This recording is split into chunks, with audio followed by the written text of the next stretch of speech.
अस्सलामुअलैकुम। आज की इस वीडियो के अंदर हम प्रॉब्लम 2 सॉल्व करेंगे बर्नौली इक्वेशन का। तो प्रॉब्लम हमारे पास कुछ इस तरीके की है कि d y upon d x plus one upon x y is equals to x y square. सही, तो बर्नौली इक्वेशन कुछ इस तरह की कंडीशन में होती है ना कि भाई d y upon d x जो कि हमारे पास लिखा हुआ फंक्शन ऑफ एक्स, तो वो है वन अपॉन एक्स, और वाई मल्टीप्लाई हुआ है is equals to function of x एक और जो कि एक्स है, और y की पावर n यानी कि वाई स्क्वायर हमारे पास मल्टीप्लाई हुआ। इसको सॉल्व करने का तरीका ये है कि हम जो y की पावर होगी उसी को हम डिवाइड करा देंगे। y की पावर स्क्वायर है तो हम y और स्क्वायर को डिवाइड करा देंगे बोथ साइड के ऊपर, तो यहाँ पे हो जाएगा one upon y square d y upon d x plus one upon x y, y square यहाँ भी आएगा डिवाइड के अंदर और यहाँ भी डिवाइड होगा, तो ये यहाँ से ये कैंसिल हो जाएगा।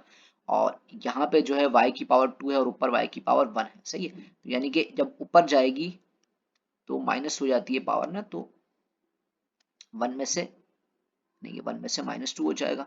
और बस कुछ कंडीशन इस तरह की आ जाएगी, ये वाई स्क्वायर नीचे प्लस सा ऊपर भेज के इसको माइनस करा देंगे, y -2 d y upon d x plus one upon x y -1। अब ये -1 किस तरह हुआ है कि वाई की पावर नीचे 2 थी ऊपर भेजा 1 था, 1 में से जब -2 जाएगा तो -1 बचेगी इक्वल्स टू एक्स। उसके बाद हम लेट कर लेते थे कि वाई लेट कर लेते कि जो वी है ना वो बराबर है वाई 1 माइनस एन के, एन 2 था तो मेरे पास वी किसके बराबर आ गया वाई -1 के। सही, इस साइड को इग्नोर करें अभी, इसके बाद इधर आएंगे तो v इक्वल्स टू वाई -1 आ गया।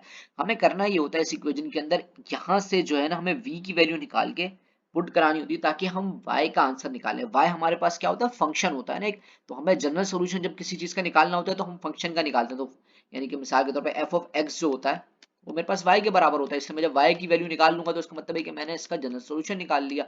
तो अब क्या करेंगे, अब इसका डेरिवेटिव ले लेंगे, डेरिवेटिव लेंगे विद रिस्पेक्ट टू x, तो इसका हो जाएगा dv upon dx equals to y की पावर -1 है ना। तो क्या होता है, डेरिवेटिव निकालते हुए -1 को आगे मल्टीप्लाई करा देंगे और -1 के अंदर से -1 करेंगे तो वो हो जाएगा -2।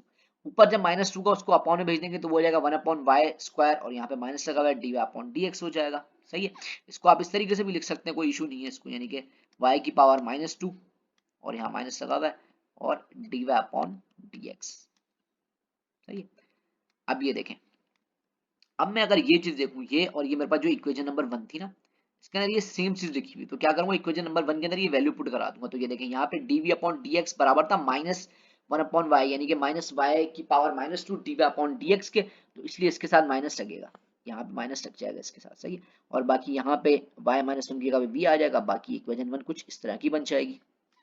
उसके बाद इसमें से कॉमन ले लेंगे, कॉमन लेने की वजह ये कि हमें इस तरह की कंडीशन में चाहिए होता है ना, यानी कि d y upon d x है तो यहाँ पे d v upon d x है तो वो प्लस में होना चाहिए।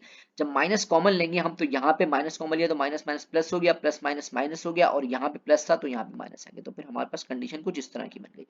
उसके बाद हम निकालेंगे इंटीग्रेशन फैक्टर। इंटीग्रेशन फैक्टर निकालने का फॉर्मूला होता है ई की power integration P of x D x. यहाँ पे पी ऑफ एक्स क्या है, जो आपके v के साथ मल्टीप्लाई हुआ होता है, ये देखें ना y के साथ मल्टीप्लाई होता है पी ऑफ एक्स, यहाँ पे y की जगह पे v है तो यहाँ पे 1 अपॉन x यहाँ पर आ जाएगा पी ऑफ एक्स के अंदर ना, तो माइनस का 1 अपॉन एक्स, माइनस के 1 अपॉन एक्स का जब इंटीग्रेशन लेंगे तो वो होती है ln x, तो यहाँ पे आ जाएगा माइनस ln x आ जाएगा, ln से ये e कैंसिल हो जाएगा तो सिर्फ x बचेगा और माइनस ऊपर है तो यानी कि x की पावर -1 बचेगी। x की पावर -1 किसके बराबर होती है 1 अपॉन एक्स के, यानी कि ऊपर x की पावर माइनस है उसको अपॉन में भेज देंगे तो वो क्या हो जाएगी प्लस हो जाएगी। सही है, तो फिर इस वैल्यू को हम इस इक्वेशन के अंदर मल्टीप्लाई कराएंगे, मल्टीप्लाई बोथ साइड करा देंगे तो कुछ इस तरह की कंडीशन बन जाएगी, यहाँ भी 1 अपॉन एक्स मल्टीप्लाई हुआ, फिर उसके बाद यहाँ इससे ही मल्टीप्लाई होगा और इस x से भी होगा। सही है, तो x से x कैंसिल हो जाएगा तो यहाँ पे 1 बच जाएगा। अच्छा, उसके बाद अगर मैं ये कंडीशन देखूं तो यहाँ पे माइनस आ रहा है और ये बन रहा है 1 अपॉन एक्स स्क्वायर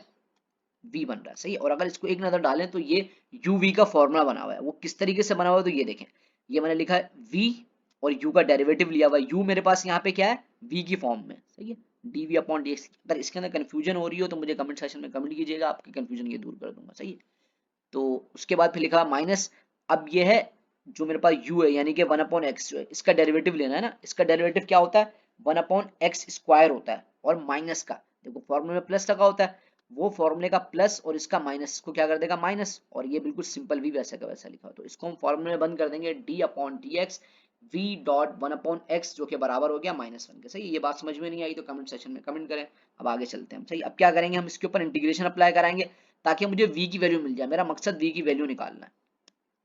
तो ये देखें, इसको इंटीग्रेशन करेंगे विद रिस्पेक्ट टू x, यहाँ पे x मौजूद था, इंटीग्रेशन अप्लाई होगी तो डेरिवेटिव इंटीग्रेशन से कैंसिल हो जाएगा और -1 का डेरिवेटिव होता है -x और प्लस c, यानी कि इंटीग्रेशन कांस्टेंट हो जाएगा, x यहाँ पे डिवाइड होगा, इसको इधर भेज के मल्टीप्लाई करा देंगे, तो v की वैल्यू आ जाएगी -x², यानी कि x से मल्टीप्लाई होगा x², x c से मल्टीप्लाई होगा तो cx हो जाएगा। उसके बाद हमें पता था कि v जो है बराबर होता है y-1 के, और y बराबर होगा v-1, क्योंकि देखें ना यहाँ पे v माइनस का मतलब है v बराबर है 1/y के। सही, अब y इधर आ जाएगा और v इधर आ जाएगा, तो y बराबर होगा 1/v के। तो ये देखें, हम y की वैल्यू लिखेंगे, सही है, और नीचे v की वैल्यू लिख देंगे, जो कि ये, और ये हमारा जनरल सॉल्यूशन, ये आंसर आ गया इसका। कोई कंफ्यूजन हो तो मैसेज करें कमेंट सेक्शन के अंदर। सही है, आज की वीडियो के लिए इतना ही, जब तक के लिए जज़ाकल्लाहु खैर।